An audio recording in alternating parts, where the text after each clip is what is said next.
Oke, baik. Assalamualaikum warahmatullahi wabarakatuh. Selamat pagi semuanya. Ini pertama kali kelas ya? Sudah semester 3, pertama kali kampus kan? Terima kasih kan.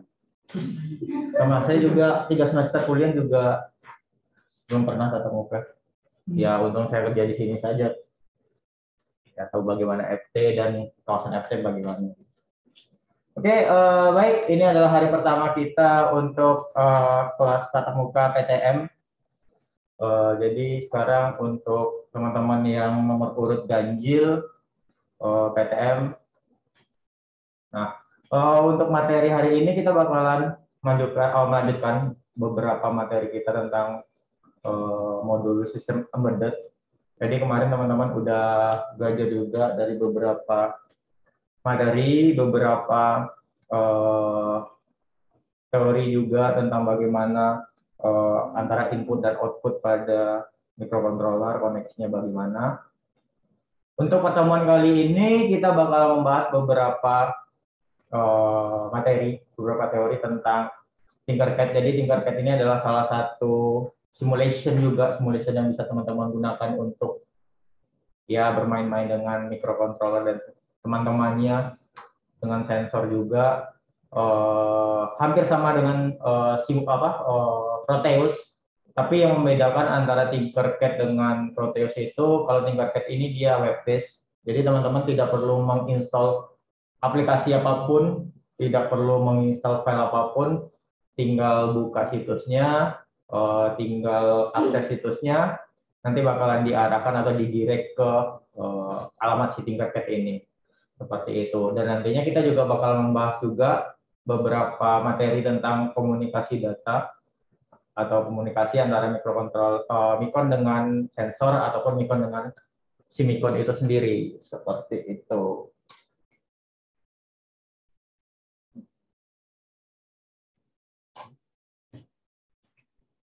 Nah, oke, jadi ini adalah outline untuk pertemuan kita hari ini. Jadi itu pertama itu ada pengenalan dan simulasi dengan Tinkercad. Bedanya apa Tinkercad dengan si Proteus? Sebenarnya Proteus itu sebenarnya lebih more powerful daripada si Tinkercad ini. Tapi yang membedakan antara si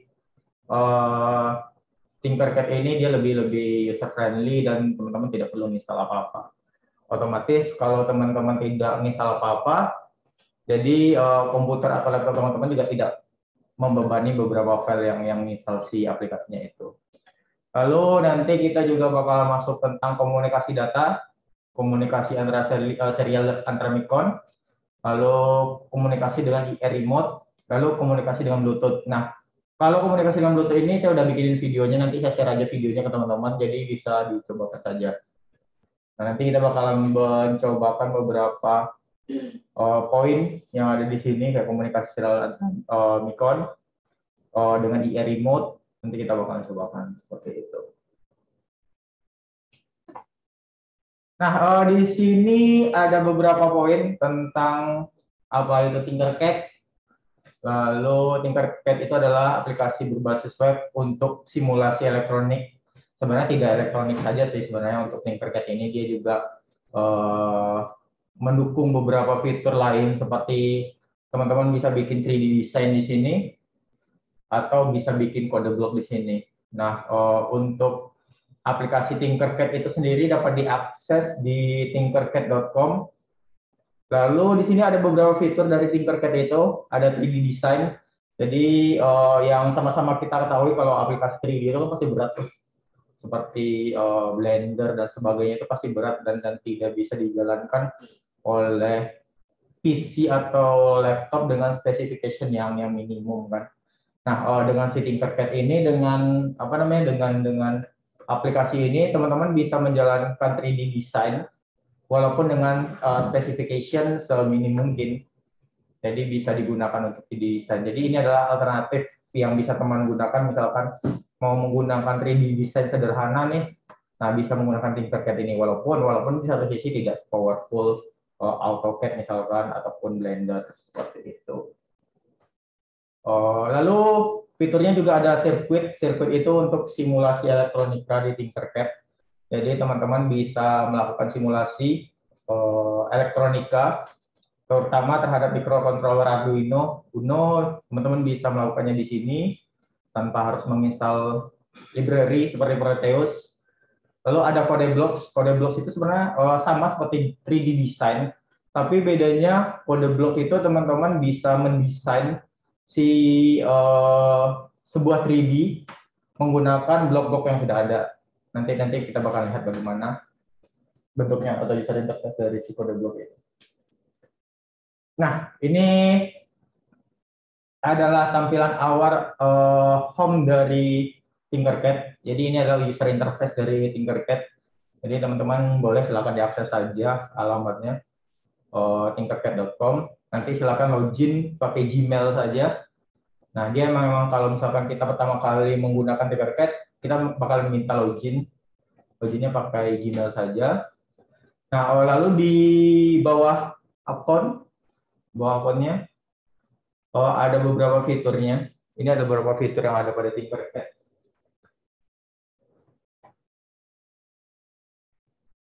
Nah, ini ada beberapa fitur dari Tinkercad. Ini ada, teman-teman bisa lihat. Kalau misalkan buka webnya bakalan ada. Di situ ada fitur-fiturnya, ada sirkuit, ada kode blok, dan ada 3D design. Nah, teman-teman bisa menggunakan itu. Nah, ini pertama fitur dari Tinkercad itu sendiri. Ini fitur untuk 3D desainnya.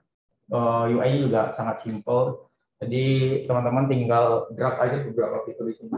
Tinggal drag aja masuk ke sini.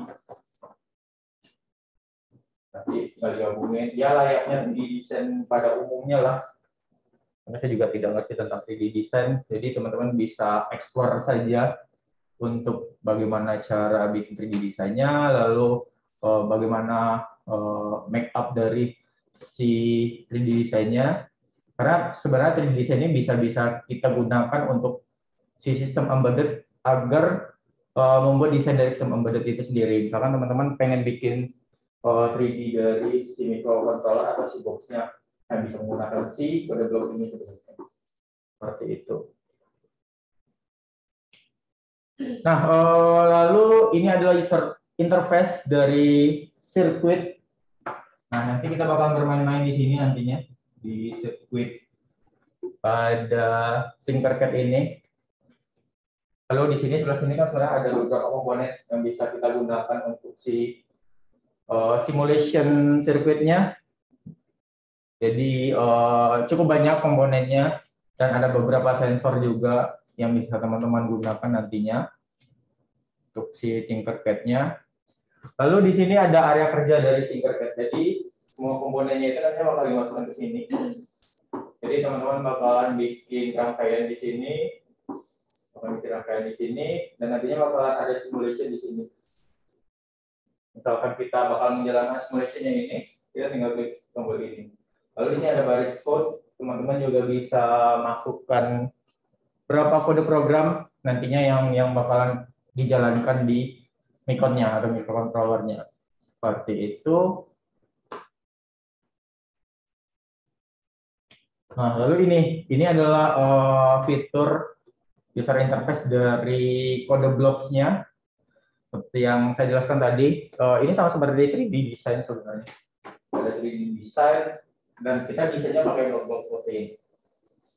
Nah, seperti ini. Jadi kayak ya ada width-nya, kita bisa masukin nilainya, length-nya, lalu ada height-nya, kita bisa masukin nilainya di sini. Jadi teman-teman tinggal masukin saja nilainya di sini, nanti secara otomatis bakal merubah fungsi ini, fungsi dari 3D design. Silakan dieksplor saja untuk fitur-fitur yang lain seperti 3D desainnya, lalu kode bloknya. Nanti silakan sampai di rumah atau kapanpun teman-teman silakan ekspor saja. Karena sebenarnya untuk si 3D design ini juga bakal membantu teman-teman dalam merancang sistem embedded system. Oke, sampai di sini ada yang tanyakan dulu. tentang introduction dari si Tinkercad-nya. Pak, ya, kalau saya mau buat laptop boleh pakai PC? Ya, boleh, silakan dinyalakan saja. Ya. Ada akses lainnya? Oh, ada. Coba aksesnya tadi.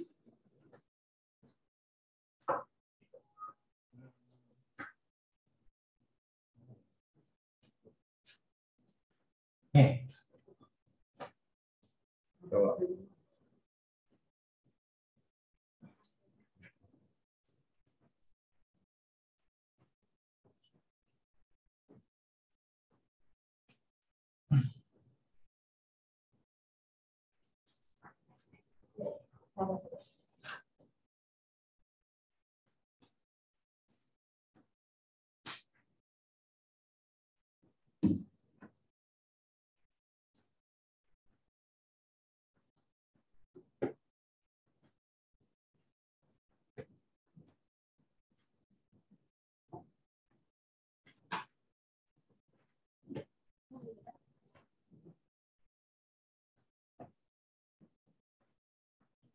Silakan.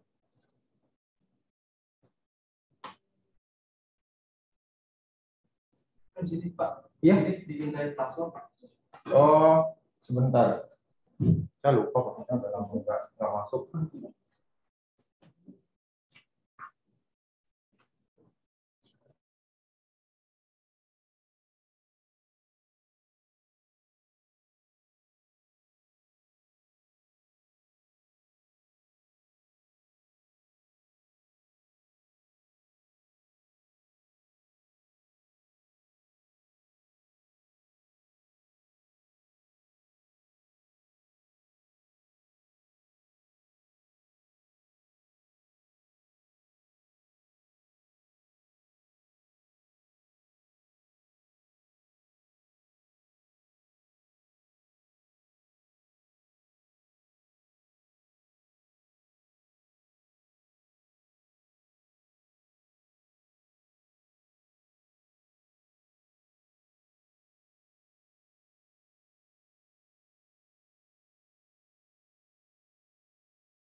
Nah, oke. Jadi di sini teman-teman silakan diakses saja Tinkercad-nya.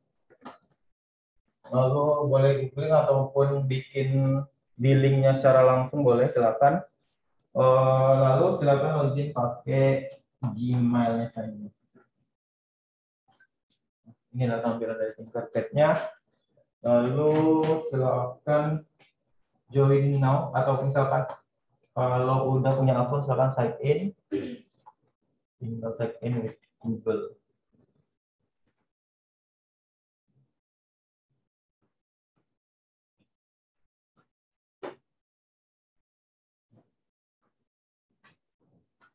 Oke. Nah, tampilannya bakal seperti ini.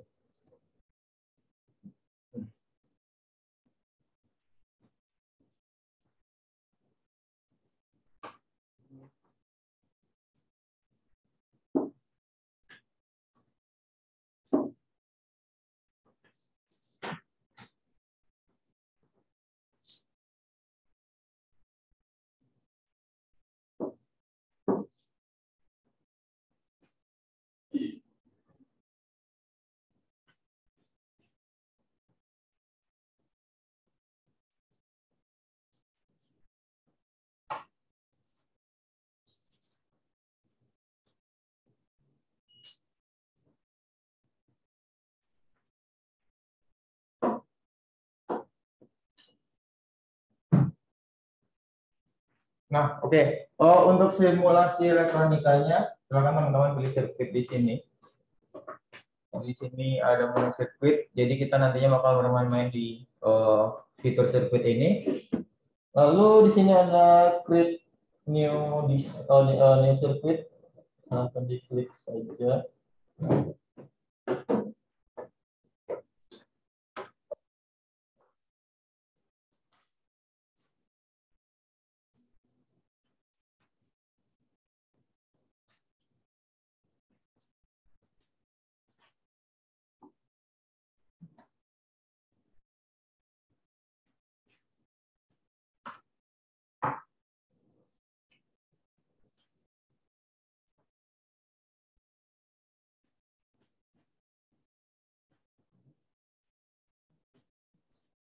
Oke. Jadi di sebelah di sebelah kanan sini, sini ada beberapa komponen yang bisa teman-teman lihat.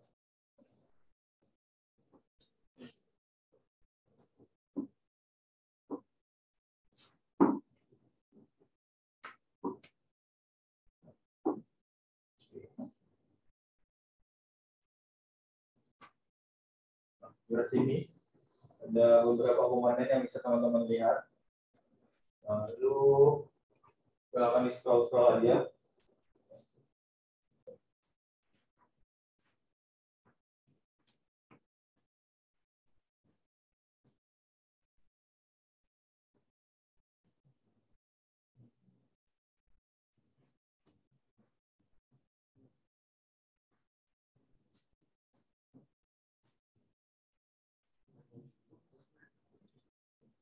Nah, di sini ada beberapa komponen, ada resistor, ada LED, di sini ada push button, lalu ada potensiometer juga, kapasitor, lalu ada slide switch, lalu ada baterai 9 volt, lalu ada ponsel,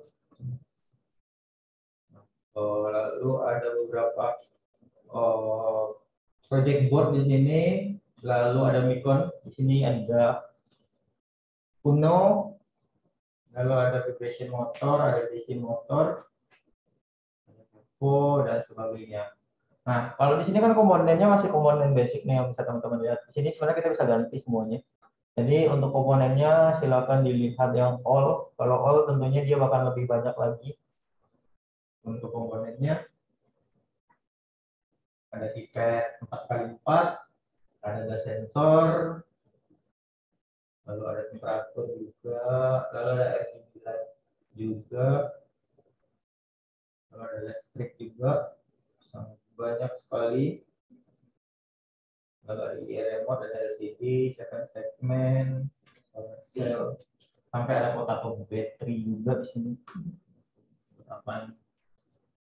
Lalu ada breadboard dan sebagainya. Sampai ada instrumen untuk pengukuran juga ada. Jadi teman-teman bisa lihat di sini ada beberapa instrumen pengukuran. Ada multimeter, lalu ada power supply. Jadi bisa di custom power supply-nya mau dibutuhkan berapa. Misalkan satu sistem Anda butuh power supply 9 volt, ya udah kita tinggal setting aja 9 volt berapa ampere untuk tegangannya. Kalau ada osiloskop juga di sini.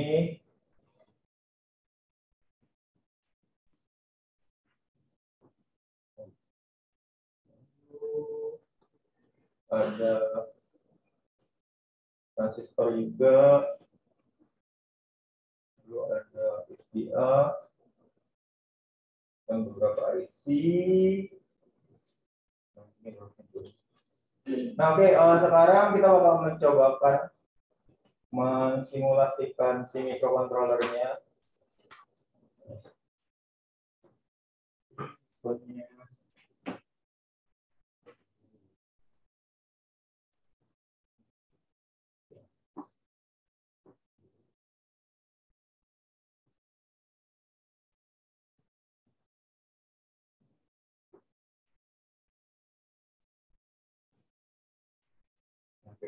Jadi silakan teman-teman grab saja di sini untuk microcontrollernya. Di sini ada Arduino Uno.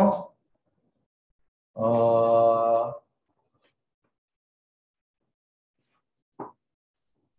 Lalu untuk memprogram si Arduino Uno ini, teman-teman bisa milih di sini ada menu code. Jadi silakan dipilih saja menu code. Lalu untuk gaya atau desain untuk pemrogramannya ada 3 bentuk sebenarnya. Bisa menggunakan blok seperti ini. Jadi ini tinggal drag and drop saja. Lalu di sini di blok ini bisa kita ganti. Bisa blok plus teks, jadi antara gabungan antara si blok dan teks itu sendiri. Lalu ada teks. Kalau teks itu kan seperti biasa kita mau di IDE Arduino. Nah, di sini saya pilih teks saja karena lebih biasa menggunakan teks daripada blok. Nah, untuk struktur dari pemrogramannya sama saja dengan IDE Arduino yang pernah nonton tadi. Oke, jadi di sini tetap ada fungsi setup, lalu ada fungsi loop, yang dimana nanti fungsi setup itu bisa digunakan untuk setting beberapa pin itu mau jadi output atau input. Lalu di sini ada fungsi loop, yang dimana nanti bakal mengulang isi dari si fungsi loop ini, seperti itu.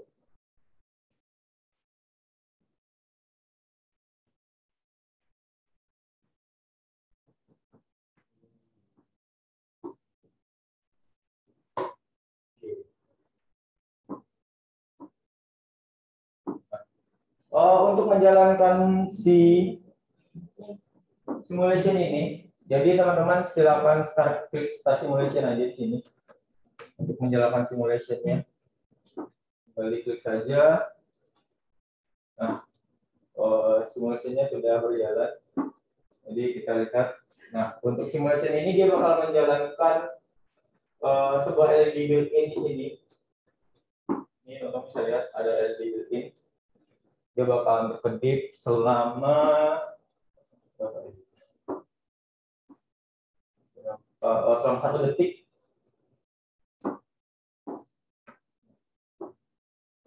Dia bakalan beli.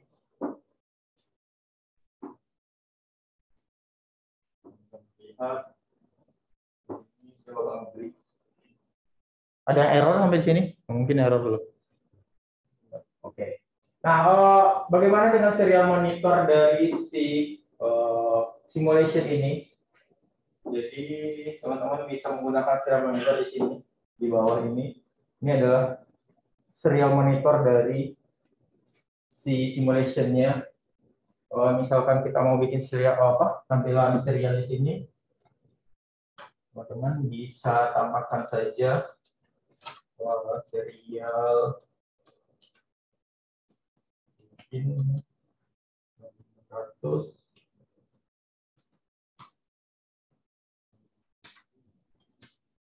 Lalu untuk print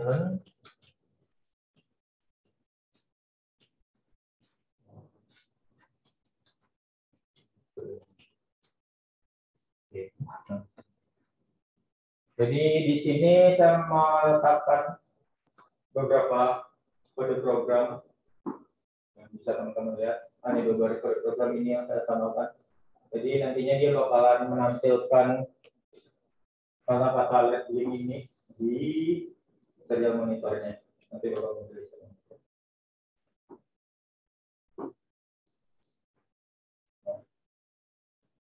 Bakal muncul di serial monitornya. Nanti jadi pada saat pertama kali dia menyala, dia bakalan mengeluarkan kata-kata LED link ini. Kalau kita jalankan simulation-nya, nanti hasilnya bakalan seperti ini. Nanti bakal mengeluarkan 1 kali saja.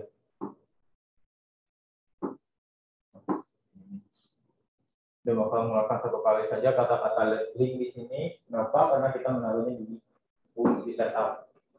Kalau misalkan kita pindahkan serial link ini di fungsi loop, nantinya, nah tentunya dia bakal mengeluarkan kata-kata link ini secara terus-menerus. Seperti itu.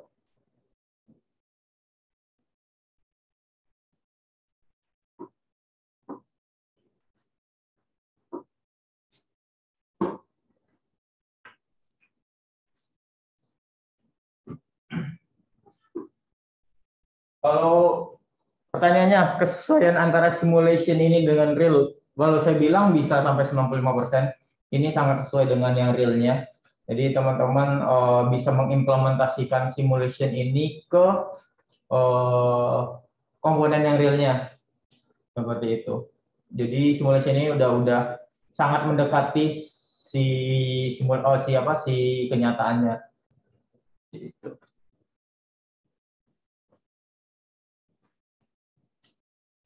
Oke, dan tanyakan dulu sampai di sini mungkin. Silakan.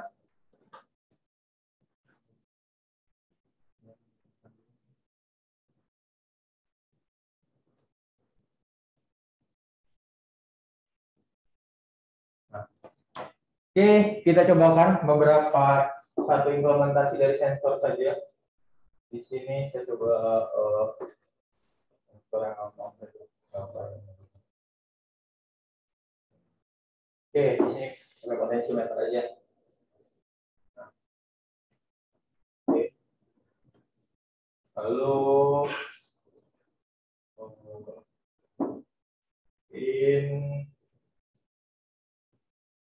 satunya saya hubungkan ke 5,5 volt. Kita pakai 5,5 volt sini. Oke. Lalu yang sebelah kanannya, di sebelah kirinya, taruhlah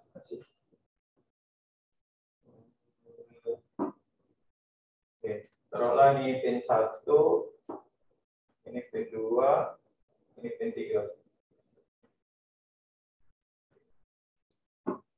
Nah, pin 1 saya hubungkan ke 5 volt, lalu pin 3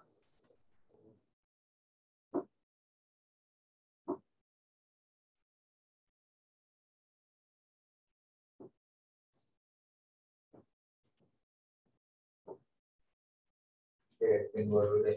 Nah, pin 2 ini saya hubungkan ke pin analog di sini. Karena pada dasarnya si potensio itu pakai pin analog karena kita pengen lihat voltase dari yang dihasilkan oleh si potensionya.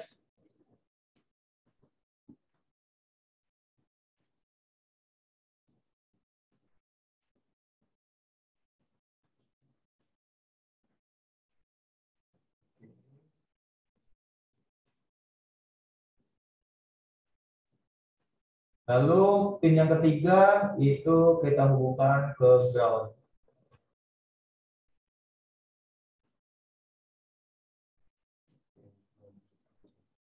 Terserah mau ground yang manapun terserah. Jadi teman-teman bebas mau milih ground manapun.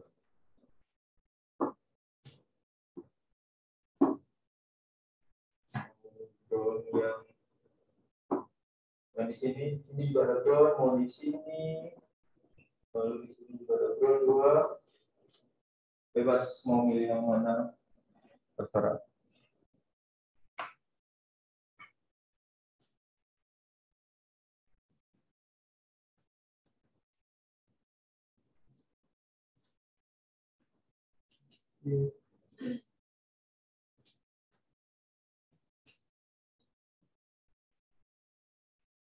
Nah, oke. Sekarang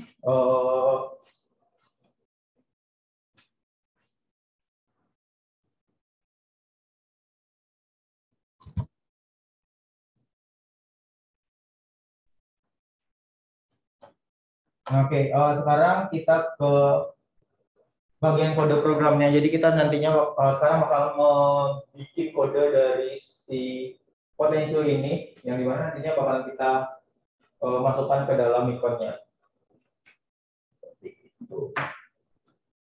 Jadi yang perlu kita rubah pin mode-nya silahkan di komen ataupun bisa di delete saja bebas.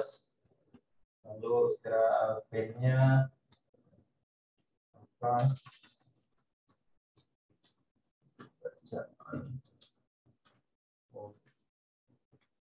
masuk dari potensio. Lalu semua isi dari silupnya bisa kita hapus saja. Jadi tidak ada apa namanya, tidak ada program dulu di dalam silupnya. Nantinya bakal kita masukkan pada program untuk monitoring nilai dari si potentiometernya.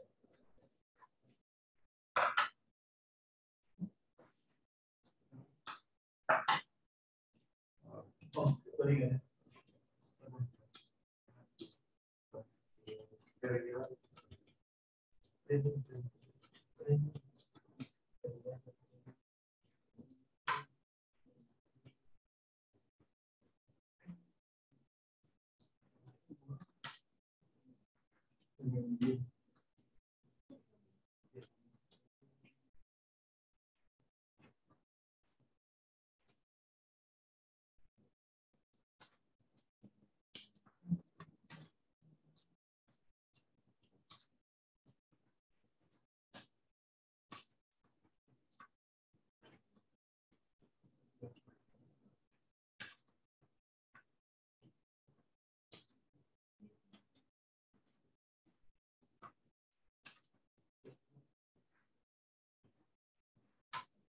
Oh,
Pak, Ya. potentiometernya nggak di itu Pak, nggak di-declare di itu. Oke.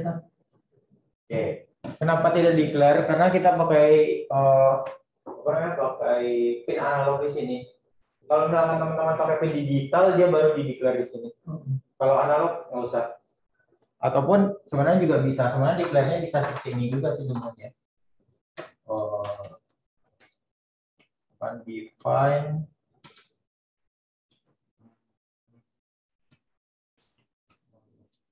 pin analog. Nah, berarti otomatis di analog read ini tinggal baca analog pin sebenarnya. Nah, cara declare-nya bisa seperti ini sebenarnya. Nah, ya karena saya tadi pakai cuma satu pin analog saja dan tidak ada kebutuhan untuk memanggilnya lagi, ya udah karena lebih panjang analog daripada ngeketik analog pin. Jadi tinggal analog aja.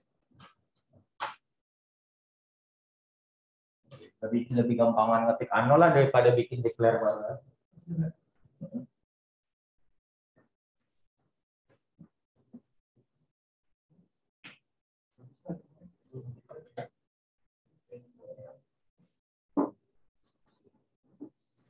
Jadi kalau sudah kita coba jalankan simulation-nya, oke, kita lihat serial monitornya. Oke, jadi di sini ini adalah nilai maksimal dari si potentiometernya, ada 1023 tegangannya. Kalau misalkan kita ke kecilkan, tapi dia bakal muncul. Gitu. Nah, misalkan kalau kita pindahkan voltasenya, pinnya. Nah, jadi kan tadi di satu ini adalah voltasenya, yang di 3 ini adalah tegangannya. Nah, makanya kalau misalkan dia ketiga, dia bakal bernilai 0. Dan kalau misalkan dia di 1, dia bakal bernilai maksimal. Tapi kalau misalkan kita pindahkan nilainya, pinnya, misalkan di 1 ini adalah ground dan 3 ini adalah voltase, otomatis nolnya bakal di sini nantinya. Maksimalnya bakal di sini. Jadi sebenarnya kebutuhan aja mau di mana. Nah, makanya di potentiometer ini tidak ada yang mana yang ground atau voltase. Pasti antara dua ini pasti voltase dan ground. Antara kiri dan kanan ini pasti voltase. Dan antara tengah ini pasti datanya.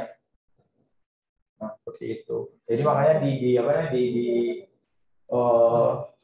datasheetnya juga nggak bakal ada mana yang ground, mana yang voltase secara real seperti itu.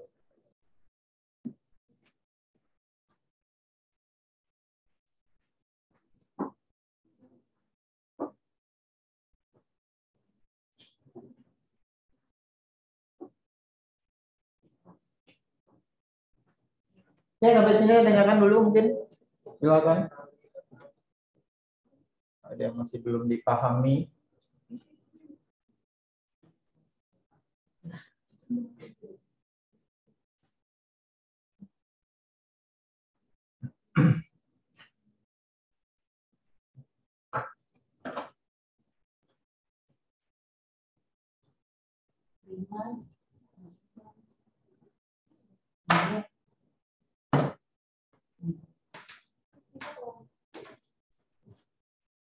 Atau ada error mungkin? Kenapa errornya?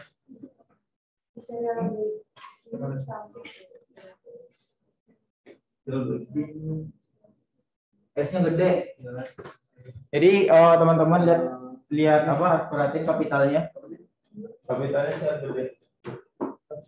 S-nya gede. S-nya berkapital.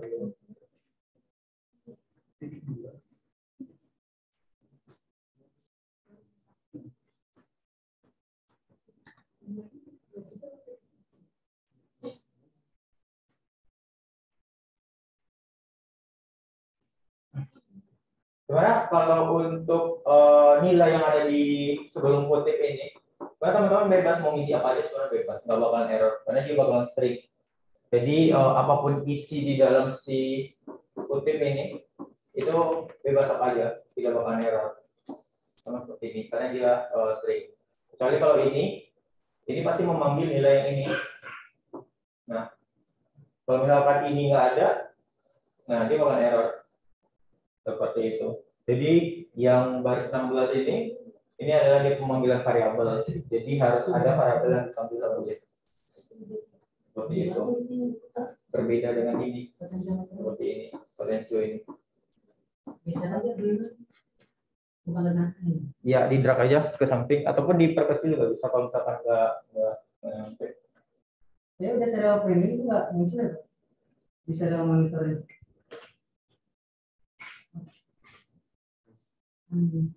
Kiri. Potentiometer.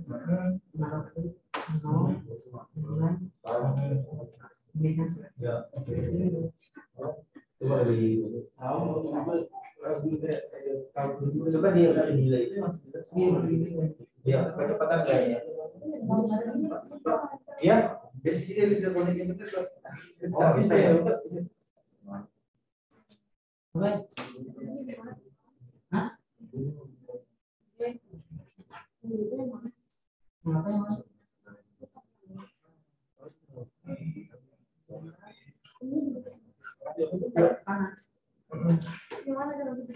Putar aja, klik aja. Start dulu dong, Mbak. Oh.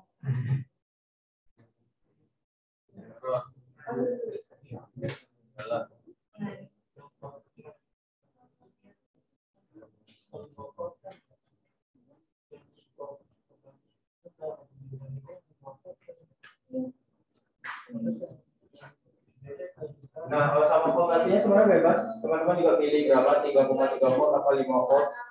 Bebas mau pilih yang mana. Otomatis kalau misalkan 3,3 volt, nilai maksimalnya nggak seperti yang 5 volt. Pasti nilainya nilai maksimalnya lebih kecil daripada yang 5 volt.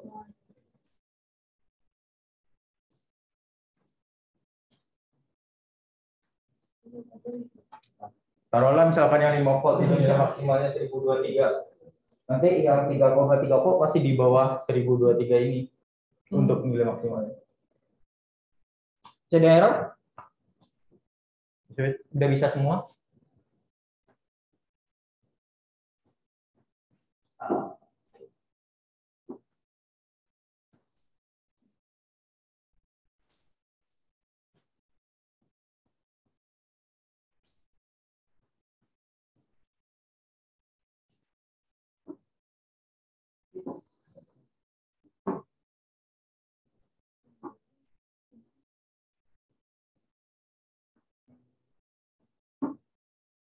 Oke, untuk sensor yang lain, jadi teman-teman silahkan implementasikan saja, ataupun yang Proteus yang sudah teman-teman implementasikan juga bisa diimplementasikan di sini. Jadi silahkan diimplementasikan saja, dicoba-coba saja.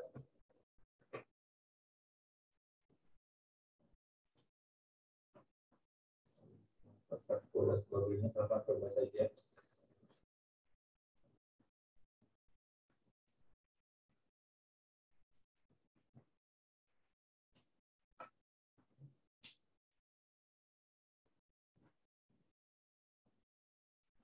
Nah, oke. Selanjutnya kita bakalan masuk ke komunikasi data di sini. Jadi komunikasi data ini adalah salah satu hal yang paling penting juga yang harus kita perhatikan pada saat mengimplementasikan sistem embedded. Karena tanpa ada komunikasi data ini, pertukaran data itu tidak bakalan terjadi antara microcontroller dengan si sensor ataupun dengan microcontroller dengan microcontroller yang lainnya. Nah, jadi komunikasi data itu adalah salah satu metode yang digunakan untuk pertukaran data antara satu device dengan device yang lain. Jadi bisa itu sensor dengan Micron ataupun dengan Micron, jadi bisa digunakan. Lalu Micron tidak bisa menghasilkan data sendiri karena pada dasarnya Micron itu hanya pengolah data, jadi dia tidak bisa menghasilkan data sendiri. Kecuali kalau misalkan bikin data di codingannya, misalkan bikin nilai random di codingannya itu bisa, tetapi otomatis itu kan bukan data real, data simulation yang dihasilkan oleh si Micronnya. Nah, yang menghasilkan nilai atau data itu adalah si sensor. Makanya si sensor itu butuh komunikasi antara si Micron dengan sensor seperti itu. Lalu Micron membutuhkan komunikasi untuk pertukaran data antara sensor dengan Micron ataupun dengan Micron juga. Kenapa seperti itu? Kalau misalkan kita implementasikan di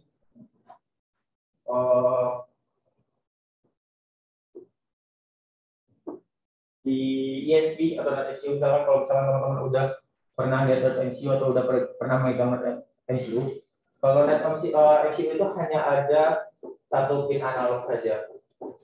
Jadi dia hanya ada satu pin analog, otomatis yang bisa digunakan hanya satu pin analog ini. Berbeda dengan Uno tadi itu ada dari A0 sampai A5. Nah, jadi teman-teman bisa menggunakan ada 6 berarti ada 6 pin analog di Uno. Nah, misalkan kita taruhlah ada 3 sensor analog di sini. Satu misalkan sudah terhubung ke NCU-nya. Otomatis kita hanya bisa menggunakan satu pin analog ini saja. Nah, kalau salah satu alternatif untuk mengakalinya, ya kita konekkan dulu si pin analognya ini ke Uno. Nanti Uno ini bakal komunikasi ke si ISP-nya atau sinyal NCU-nya seperti itu. Jadi ini adalah salah satu cara untuk mengakali kekurangan pin pada microcontroller sebenarnya. Misalkan di sini Uno, ini NCU. Nah, walaupun di sini 828 ya. Nah, walaupun di upgradean dari NoteMCU ini, ESP32 sebenarnya udah banyak pin analog yang bisa digunakan. Jadi kalau misalkan teman-teman menggunakan ESP32, ya ini sebenarnya sudah tidak berlaku lagi. Sebenarnya kalau misalkan teman-teman pakai yang 32. Tapi kalau misalkan masih pakai yang 8266, butuh lebih dari satu sensor analog, jadi bisa menggunakan alternatif ini. Ya, Kalau ESP32 yang cam bisa dikonekin gini juga, Pak? Bisa. Kalau cam kan udah ada shieldnya kan? Iya. Oh, Iya. Kalau di pasaran kan ada beberapa ESP32 yang cam, jadi udah ada shieldnya. Jadi tinggal tempel aja, nggak perlu wiring lagi. Kalau ini kan kekurangannya kita harus wiring lagi sebenarnya. Ya konekin lagi dari pin satu ke pin yang lain seperti itu. Seperti itu. Ada yang tanyakan dulu sampai sini mungkin? Silakan. Oke, lanjut. Nah, di sini ada macam-macam komunikasi data pada Micron. Jadi pertama itu ada komunikasi serial. Di sini teman-teman bisa lihat ada komunikasi serial. Komunikasi serial ini biasanya digunakan antara si Micron dengan si PC atau laptop kalian pada saat kalian mencolokkan si Micron itu ke USB. Komunikasi apa yang terjadi? Ya, yang terjadi adalah komunikasi serial ini pada saat mengebut atau memasukkan kode program dalam si Uno-nya atau Micron-nya, itu komunikasi yang terjadi adalah komunikasi serial. Nah, makanya di sini di codingan teman-teman tadi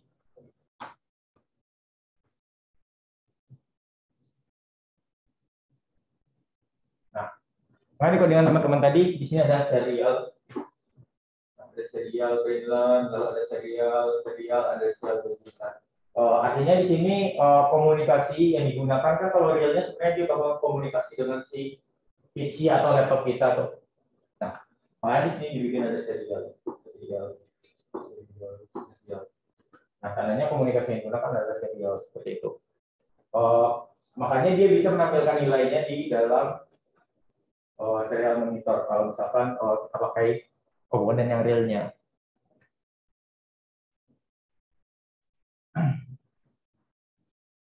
Nah, lalu di sini ada komunikasi I2C atau yang disebut dengan inter-integrated circuit. Lalu ada komunikasi SPI, serial peripheral interface. Jadi ini ada beberapa komunikasi alternatif yang bisa kita gunakan.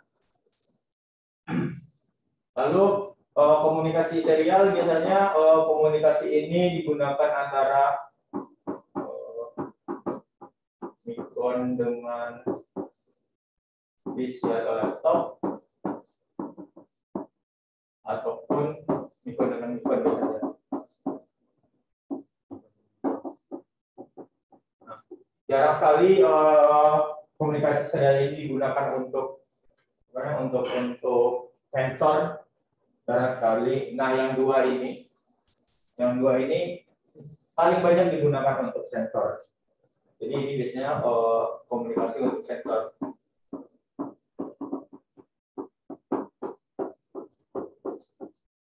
Ini komunikasi untuk sensor. Lalu di sini sebenarnya komunikasinya juga terbagi atas dua lagi, ada sinkronus dan ada asinkronus. Nah, ada dua lagi komunikasinya, sinkronus dan asinkronus, yang dimana kalau sinkronus ini dia komunikasinya hanya satu arah.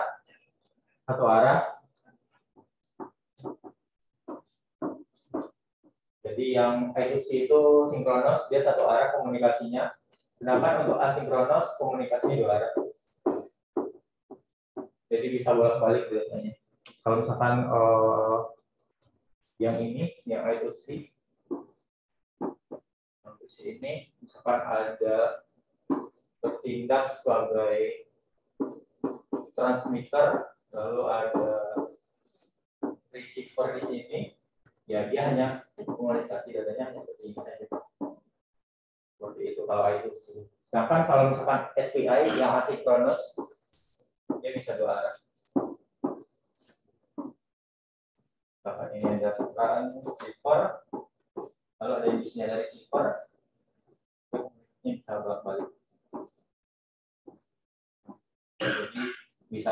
mengirim, bisa jadi penerima, dan sebaliknya seperti itu. Nah, kapan digunakan? Sebenarnya untuk kapan digunakan itu sesuai dengan kebutuhan aja. Dan sesuai dengan arsitektur dari sensor yang kita gunakan. Kalau misalkan si sensornya itu hanya pakai I2C, yang mau ngomongnya kita pakai I2C di sini seperti itu.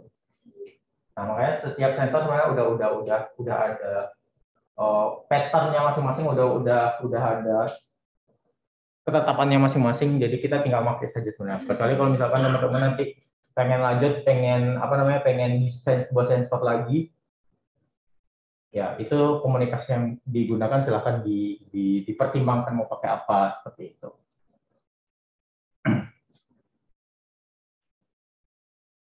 Ada yang tanyakan dulu sampai di sini mungkin? Silakan.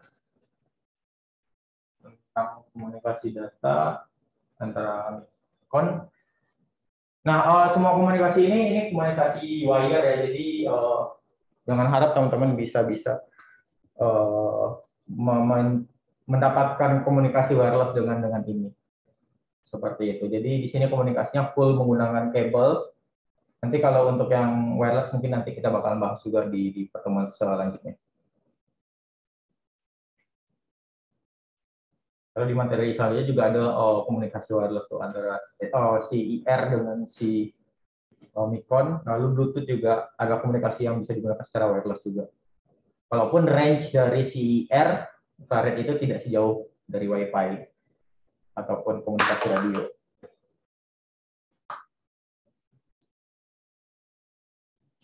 Nah, ini beberapa definisi untuk komunikasi serialnya. Jadi untuk komunikasi serial itu, seperti yang dijelaskan juga bisa terjadi antara Micron dengan komputer. Perantaranya apa? Perantaranya si USB tentunya. Lalu Micron dengan Micron. Nah, kalau untuk microcontroller dengan Micron, itu dia menggunakan pin TX. Di sini. Yang dimana TX ini adalah transmitter, lalu RX ini adalah receiver. Ini adalah receiver. Jadi dia bakalan mentransmit atau mengirim data si pin TX ini, dan si receiver ini dia bakalan menerima data, mereceive data.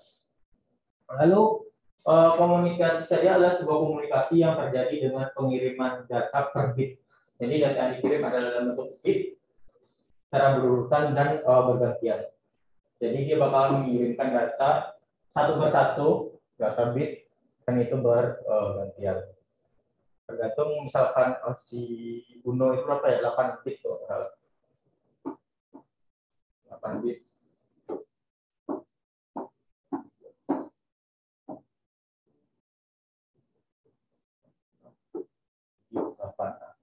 Kan ada nilai biner 110010010011. Dia bakal mengirimkan data ini secara bergantian. Ya, tentunya prosesnya bakal sangat cepat seperti itu.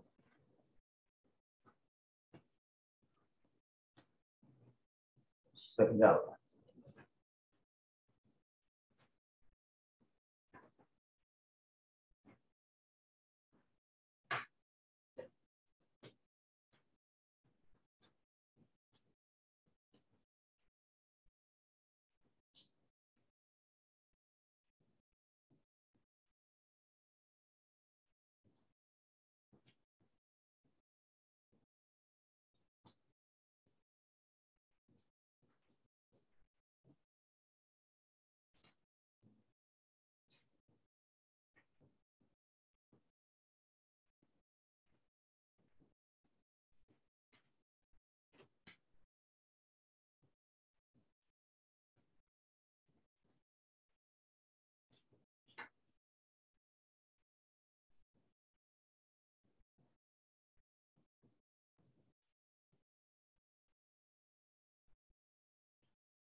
Lalu di sini ada komunikasi I2C.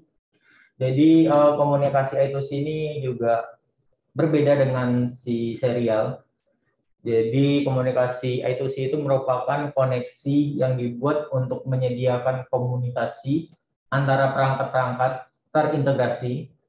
Di sini seperti sensor, FTC, real time clock, dan juga ada EEPROM. EEPROM ini adalah memori yang digunakan untuk menyimpan instruksi di microcontroller. Jadi misalkan teman-teman mau nge-upload program ke EEPROM itu bisa. Bedanya apa dengan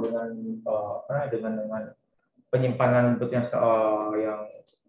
yang pada awalnya atau yang pada yang dilakukan. Kalau EEPROM ini teman-teman bisa menyimpan instruksinya. Misalkan kalau kita input instruksi di Micron, misalkan kalau biasanya masukin data satu, kalau Micron yang mati dan tidak ada voltase, dia bakal hilang perintahnya. Tapi kalau EEPROM misalkan kita masukin satu, nanti pada saat kita nyalakan lagi, dia bakal tetap instruksinya tetap satu seperti ini. Seperti itu. Jadi dia itu bisa menyimpan instruksi, beda dengan memori yang ada pada si Micron yang lain, seperti itu. Lalu komunikasi I2C bersifat sinkronos, seperti yang saya jelaskan tadi, dia sinkronos, dia komunikasinya hanya satu arah, lalu dia menggunakan protokol dan hanya menggunakan dua kabel, jadi dia itu ada dua pin SDA dan SDL di sini. Nah, di mana serial ini serial data untuk mengirimkan data, lalu ada serial clock untuk memulai data. Oke, analoginya antara si serial dengan I2C ini. Analoginya biar teman-teman gampang memahaminya.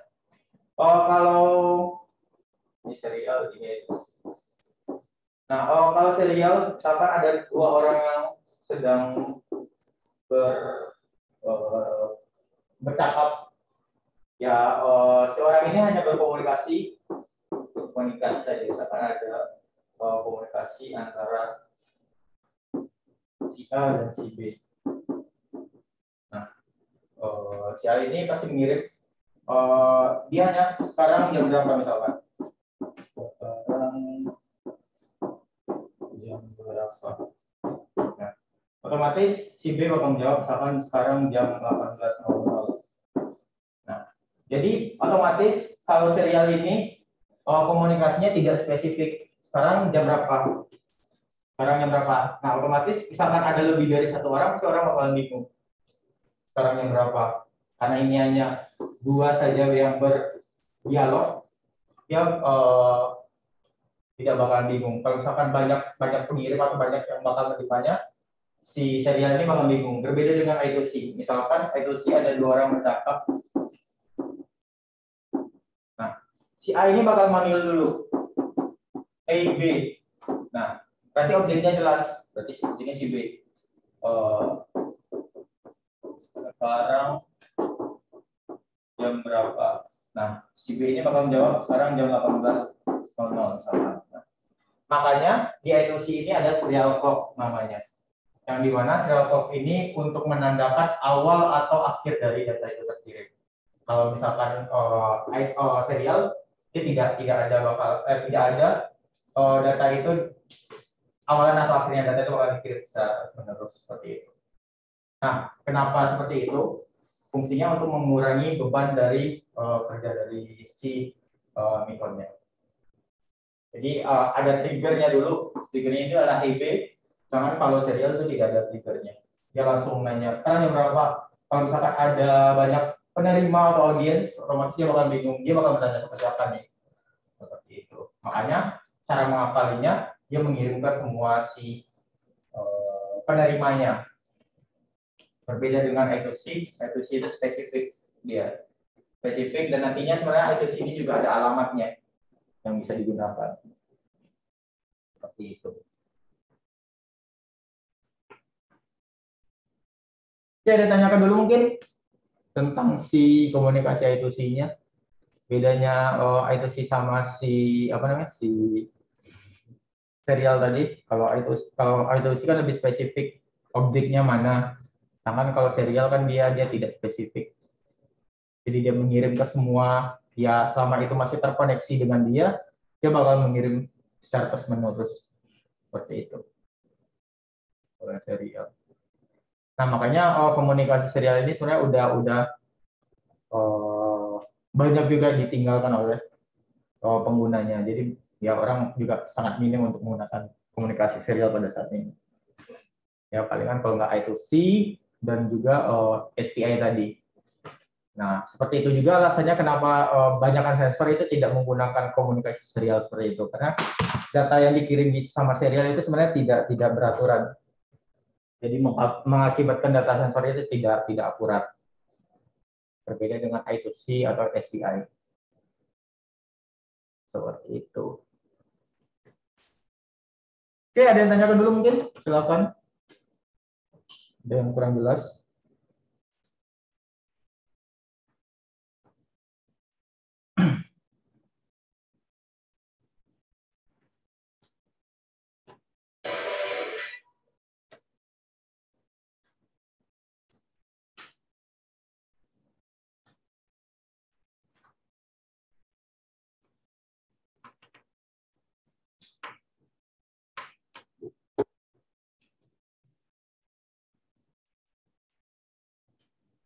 Oke, kalau tidak ada kita lanjut. Nah, selanjutnya kita masuk ke komunikasi SPI. Jadi SPI ini hampir sama dengan apa namanya komunikasi I2C tadi sebenarnya. Tapi bedanya kalau SPI ini dia sinkronus, dia itu salah, ini bukan sinkronus.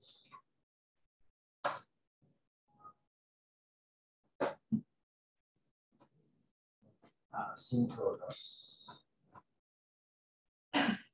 Oke. SPI ini adalah komunikasi asinkronus. Dia menggunakan I2C juga sebenarnya. Makanya kalau misalkan teman-teman googling juga ada SPI I2C namanya. Bedanya sama komunikasi sebelumnya, kalau ini komunikasinya dua arah. Kalau misalkan sebelumnya hanya mengirim saja, ini dia bisa paling bisa menjadi penerima dan bisa menjadi pengirim juga. Nah, lalu biasanya hanya digunakan untuk komunikasi jarak pendek dengan Nikon lain yang terletak pada pemakaian yang sama. Lalu SPI menggunakan dua pin juga di sini. Di sini ada master.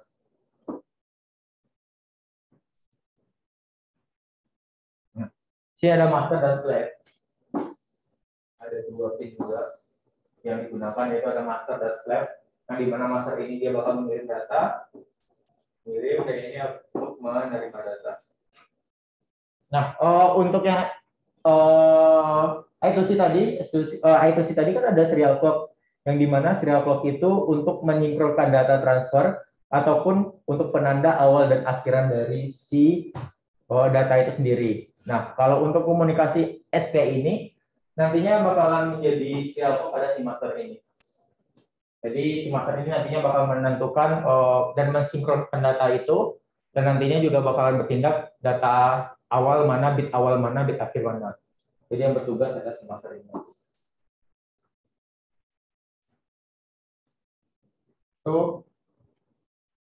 Lalu di sini ada komunikasi IA remote. Jadi sebenarnya IA remote ini adalah komponen tambahan sebenarnya yang bisa teman-teman gunakan, bisa teman-teman beli di pasaran. Seperti remote AC pada umumnya, di sini ada transmitternya, lalu ada receivernya. Jadi teman-teman bisa melakukan controlling, misalkan di sini ada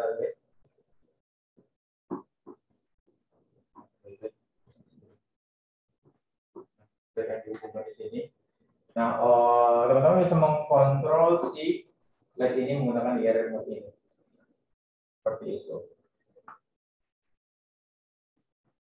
Nah, untuk simulasinya sebenarnya bisa kita cobakan juga di Tinkercad. Jadi teman-teman bisa cobakan simulasinya.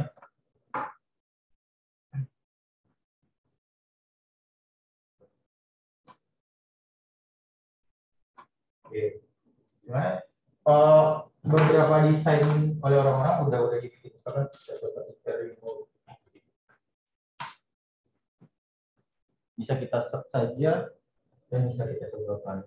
Nah, lalu untuk pemilihannya ini bisa diganti jadi sirkuit sekali sini. Lalu tinggal kita pilih saja, misalkan contohnya ini. Lalu di sini ada copy and tinker, tinggal klik saja.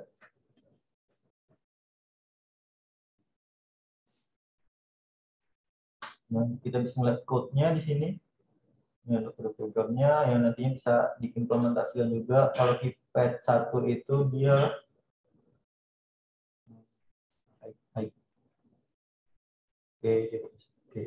Oke, berarti ini pakai 1, 2, 3 simulation.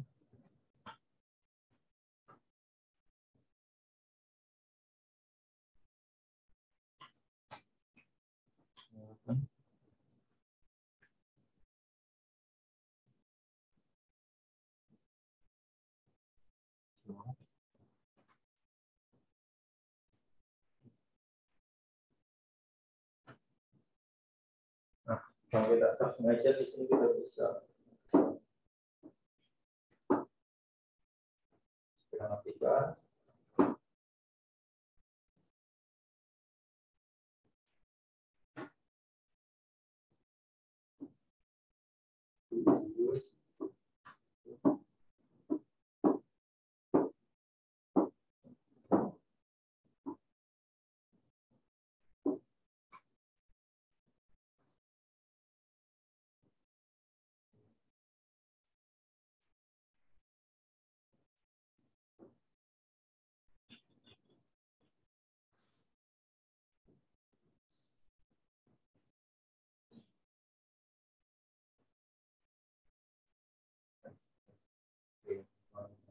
Kalau misalkan nah,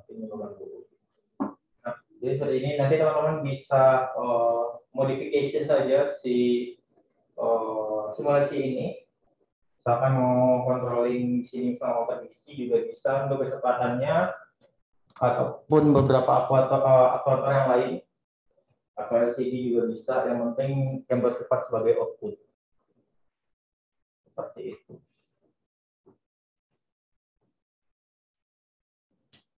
Motor juga bisa.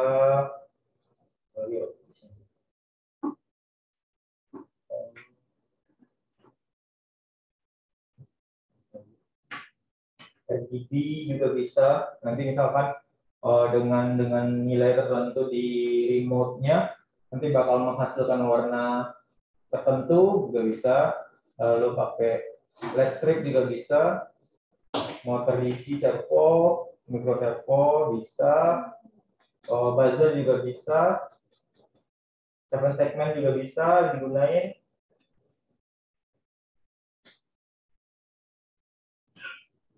Beberapa output yang bisa digunakan untuk si remote-nya. Nah, lalu untuk komunikasi yang lain bagaimana? Teman-teman juga bisa searching, sebenarnya sangat banyak juga untuk komunikasi yang lain. Misalkan di sini kita contohkan saja komunikasi serial. Bisa di search, di search.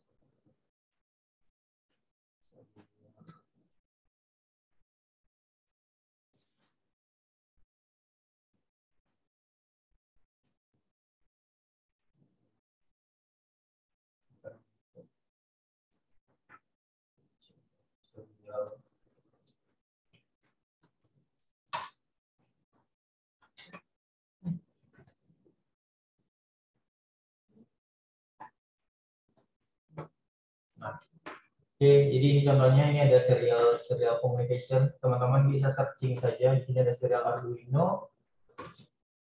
Lalu di sini ada serial communication. Ada copy and tinker.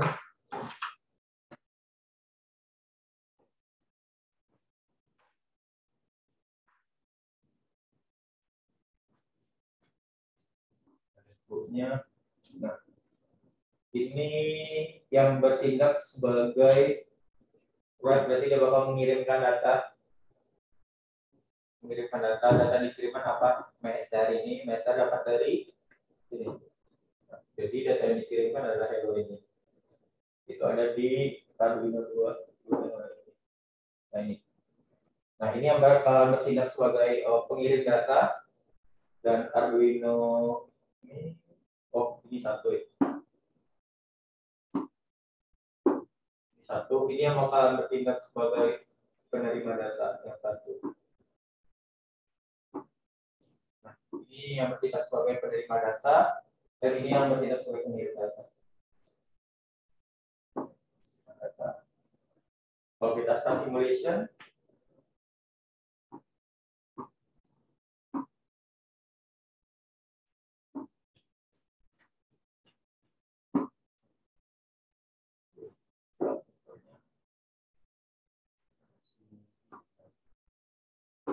nah dia bakal menerima data hello ini. Seperti itu.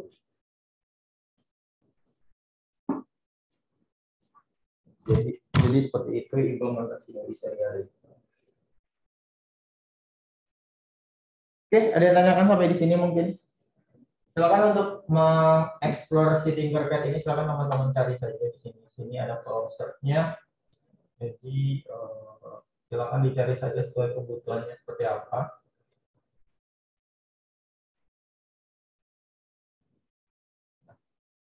Bebas, silakan dicari saja, dan beberapa implementasi dari sensor juga sangat banyak di sini.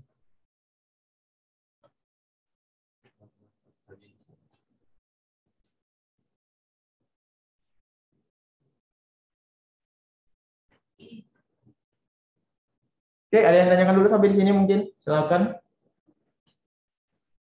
Kalau ada yang ditanyakan.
Ya, jangan. Kalau misalnya saya mau monitor device dari jauh, enaknya pakai kamera apa ya, Pak?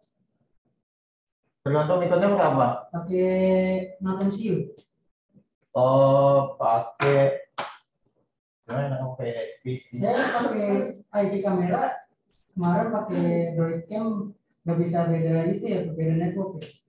Harus sama networknya.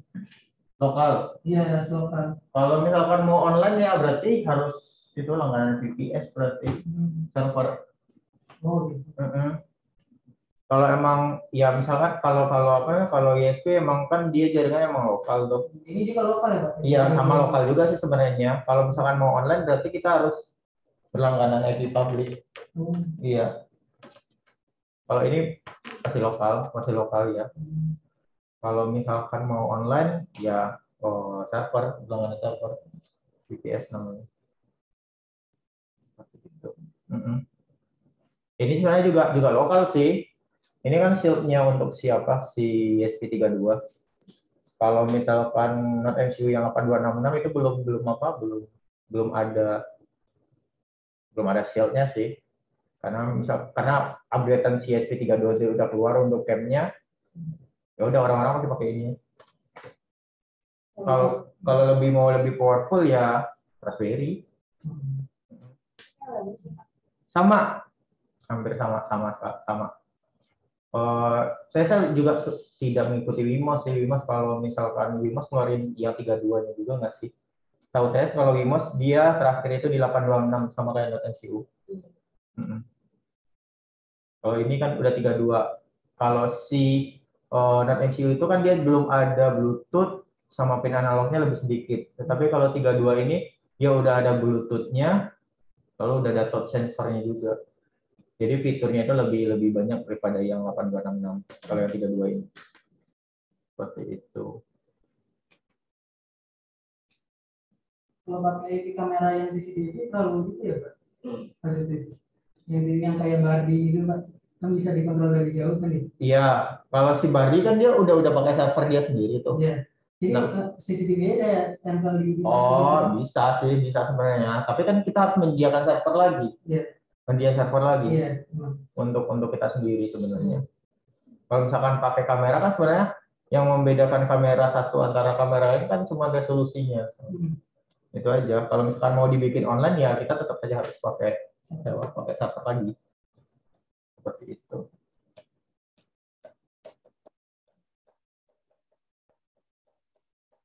Ataupun kalau mau nyoba server-server trial itu sebenarnya bisa pakai Google Cloud.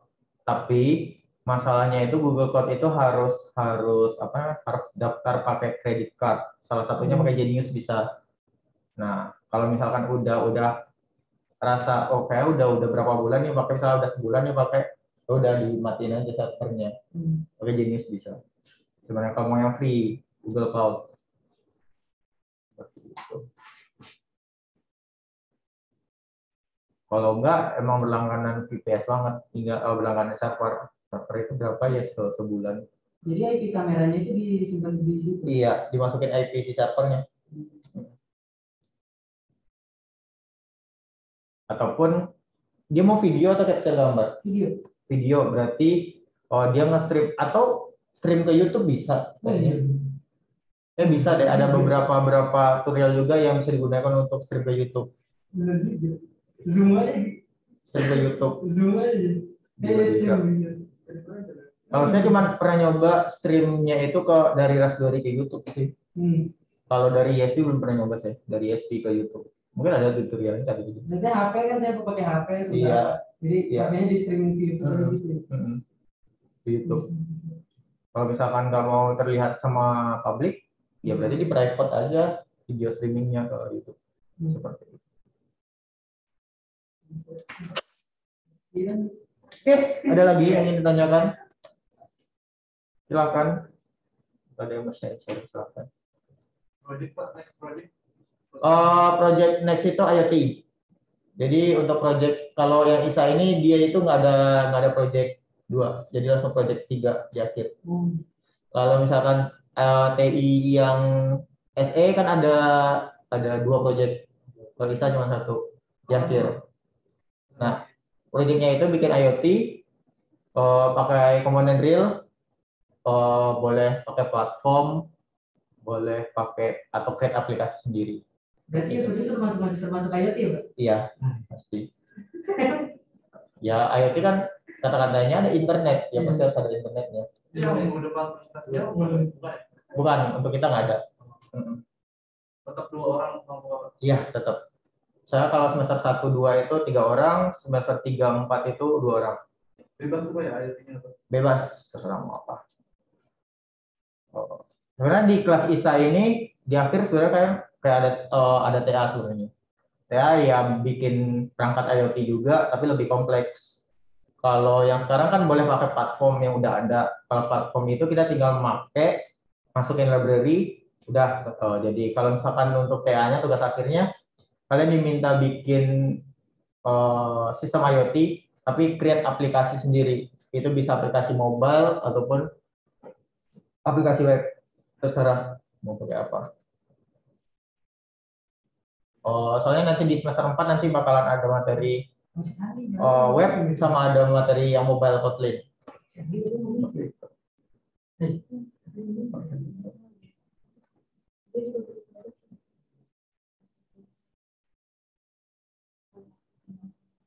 Makanya sebenarnya enaknya kalian beli komponen sendiri sih. Komponennya itu nantinya bisa apa namanya, dipakai untuk TA. Nanti saya ada list komponen dan harga komponen itu nggak lebih dari 100.000. Nanti saya share deh. Kalau teman-teman mau beli, silakan gitu. Nyoba sendiri.